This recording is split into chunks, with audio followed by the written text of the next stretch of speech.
안녕하세요. 암과 책의 오디세이 김세섬입니다. 지난 회에서 뇌 수술 이후에 들었던 생각과 태도들에 대해 이미 한 차례 말씀을 드린 적 있어요. 오늘은 좀 그 부분을 집중적으로 뇌 수술 이후에 저에게 달리 보인 세상에 대해서 이야기해 보겠습니다. Fly me to the moon. 네, 뇌수술 직후에 실어증을 겪으셨죠? 근데 실어증도 종류가 여러 종류더라고요. 세손님이 겪은 실어증은 어떤 것이었나요? 실어증이란 단어는 사실 우리가 익숙하잖아요. 네, 책에도 많이 나오고요. 뭐 싫어하는 게 실어증이죠. 네, 이거 싫어. 난 말하는 거 싫어 하면서 싫어 하면서 말을 못하는 게 싫어증인데요. 진짜. 근데 그게 저에게 왔다는 거는 어떻게 알았냐면 말을 하고 싶은데 말이 안 나오는 거예요. 잘. 그러니까 단어가 기억이 안 난다, 뭐 문장을 못 만들겠다 이런 건 아니고요. 네, 근데 또 실어증에 되었다고 뭐 이해를 못하고 다른 사람들이 저한테는 끊임없이 자극은 주거든요. 네, 여기가 어디야? 여기가 어디예요? 뭐 이름이 뭐예요? 이런 질문들은 계속 해줘요. 네, 대답은 하겠고 다 무슨 말 하는지도 알겠는데 네. 조금 깊이 들어가서 정교하게 이제 제 생각이나 감정을 표현하는 게 어렵더라고요. 네. 그래서 그때 되게 희한했던 게 제가 원래 이렇게 제스처 같은 거를 뭐 자주 쓰는 것도 있고 안 쓰는 것도 있지만 네. 좀 제스처를 많이 이용하게 됐어요. 그러니까 말하자면 어. 엄지손가락을 치켜 올리는 좋아요 표시, 네네. 따봉 그런 거 있잖아요. 네네. 따봉이라고 아시려나 모르겠는데 따봉. 예. 이제는 한국어가 된 따봉. 네, 뭐 그런 표시들을 막 하게 되고 V자도 하게 되고 네. 뭐 그렇더라고요. V자. 네. 그래서 자꾸 몸으로 표현하고 싶고 말은 안 나오고 네네. 그래서 굉장히 신기했던 그런 기억이 있어요. 뭐 이렇게 하트 표시 이런 것도 조금 하셨었어요. 아, 그랬어요? 네, 장맥주님이 강요해가지고. 아, 네. 그 실어증이 이제 브로카 영역이 다치면, 뇌 브로카 영역이 다쳐가지고 생긴 실어증이 브로카 실어증, 그게 운동성 실어증이라고 하더라고요. 이제 이해는 하는데, 듣기는 듣는데 말을 못하는 거. 그리고 반대가 이제 베르니카 실어증이라고 반대 실어증도 있나 봐요. 말을 하지만 무슨 소리인지는 모르는 거. 다 네. 아무 말이나 하는 거. 아니, 실어증이라면은 말을 못하게 되는 것만 있는 게 아니네요. 네. 네. 그 세성님은 어느 실어증이 더 답답하거나 고통스러울 거라고 생각하세요? 일단은 그 두 가지가 다 각각의 방식으로 비극적이긴 한 것 같아요. 근데 제가 겪었던 거는 일단은 브로카 실어증이었네요. 네. 그러니까 다 알아듣고 네. 단어를 이해하고 자신을 표현하고 싶은 욕구가 있는데 네. 다만 그게 말로 나오지 않았을 뿐. 네. 그래서 제가 겪었던 거는 브로카 실어증이었는데 네. 반대로 의미 없는 단어나 말들 꼭 네. 외국어 말하듯이 하는 거죠. 네, 약간 네. 예. 그런 것도 정말 슬플 것 같아요. 그 실어증 겪는 동안에 답답하지는 않으셨어요? 약간 답답함은 있었어요. 근데 그 실어증이 굉장히 짧게 지나갔거든요. 네. 뭐 한 3일? 4일 지나니까 말이 좀 조금씩 나오더라고요. 그래서 다행입니다. 예, 금방 회복할 수 있어서 그 답답했던 기간은 오래 가지는 않았습니다. 네. 그동안에 듣기의 중요성을 깨닫게 됐다 이런 말씀도 하셨어요. 말을 못하니 듣게만 됐다고요? 네. 제가 원래 어떤 사람들이랑 대화를 할 때 대화 자체를 독점하는 편은 아니에요. 네.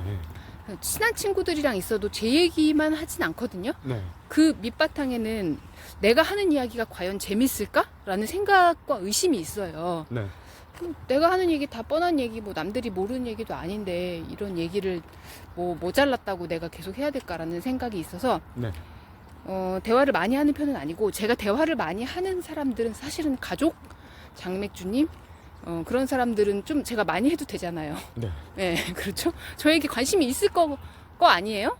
제가 있겠죠. 가끔 껴들면 막 껴들지 말라고 하실 때도 있었잖아요. 얘기 한창 하고 있는데 추임새 넣고 그러면은 제가 이제 막 가끔 역정 낼 때도 있죠. 네. 그래서 대화를 그렇게 사람들한테 말을 많이 하는 편은 아니었지만 네. 병원에 있는 동안 저의 간병을 들어준 사람들은 네. 저와 아주 가까운 이들이었기 때문에 네. 사실은 제가 좀 얘기를 많이 해도 되는 상황이었는데 말이 안 나오니까 저는 가만히 있고 저의 옆에 있는 그런 가까운 사람들만 이야기를 하게 됐죠. 네. 그때 이제 듣게만 되는 동안에 사람들이 되게 이상해 보였다는 말씀도 하셨어요. 어떻게 이상해 보였나요? 사람들이 일단 굉장히 바빠요. 네.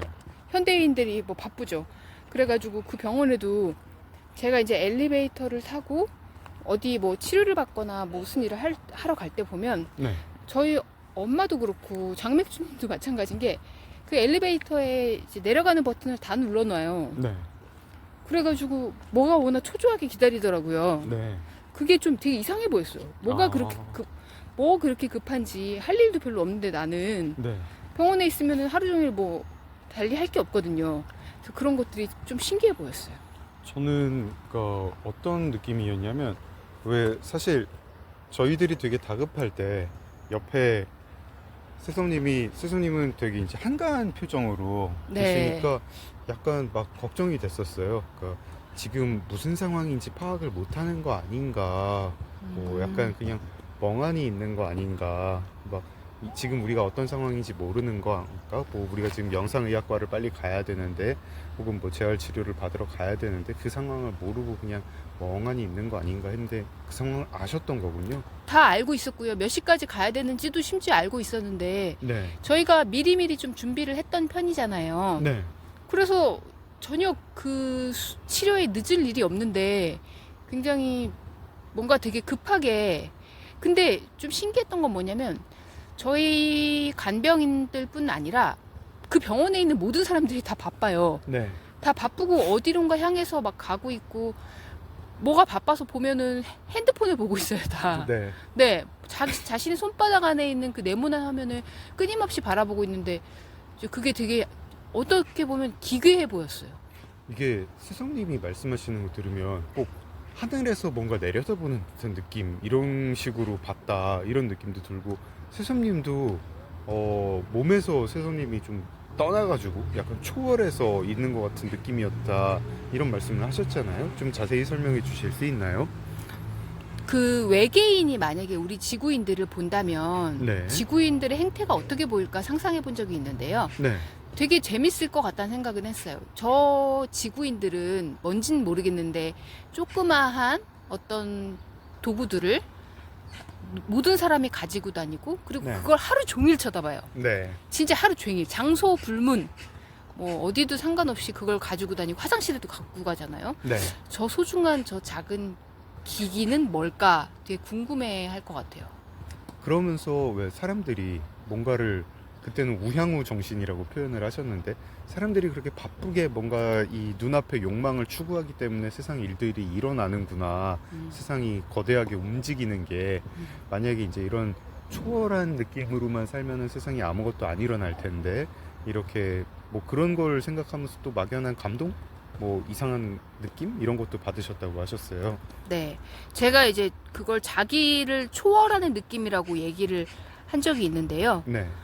우리가 삶을 살 때는 모든 것들이 되게 우리에게 밀착되어 있잖아요. 네. 당장 시급히 처리해야 되는 업무들, 뭐 되게 중요하게 느껴지는 프로젝트들, 그런 것들이 있는데, 이 병원에서 수술 직후 짧게는 3일, 길게는 한 2주 동안에는 그런 것들에서 제가 굉장히 떨어져 있다는 느낌을 받고, 네. 제가 지난 에피소드에서도 어쩌라고라고 말씀을 드렸는데, 네. 뭐 어떡하라는 거야. 난 할 수 있는 게 없잖아요. 네네네. 저는 회복하는 거 말고는 어떻게도 그 프로젝트들을 되살릴 수도 없었어요. 네.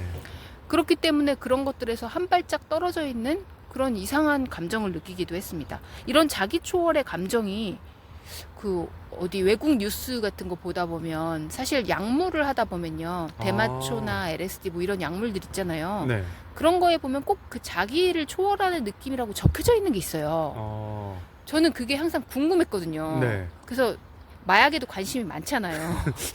여러분, 관심만 많아요. 네. 마약을 공급해 드릴 수는 없으니까요. 네. 개별적으로 연락은 주지 마시고요. 네.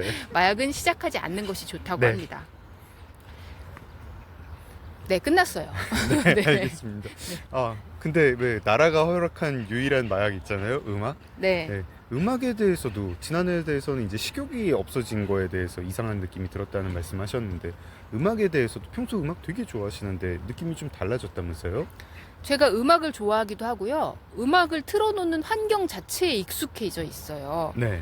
저희 어머니가 제가 기억하기로는 글쎄요. 중학교 그 시절부터 이제 깨워서 학교 보낼 때 얘들아 일어나라고 하기보다는 그 KBS FM 라디오를 크게 트셨어요. 집안에. 네. 그러면 자연스럽게 DJ의 멘트와 거기서 선정한 음악들이 나오잖아요. 네. 그러면은 잠을 더 자기도 힘들어요. 시끄러워가지고. 네. 그렇게 그리고 그때 아이들을 깨우는 용도뿐 아니라 부모님 두 분 다 음악을 좋아하셔서 항상 집안에서는 음악이 흘러나오는 환경이었거든요. 네. 그러다 보니 저도 자연스럽게 저 자신의 취향도 생기고 네. 또 중고등학교 때 우리 음악 얼마나 감수성 말랑말랑한 시기에 음악들이 되게 다가오잖아요. 네.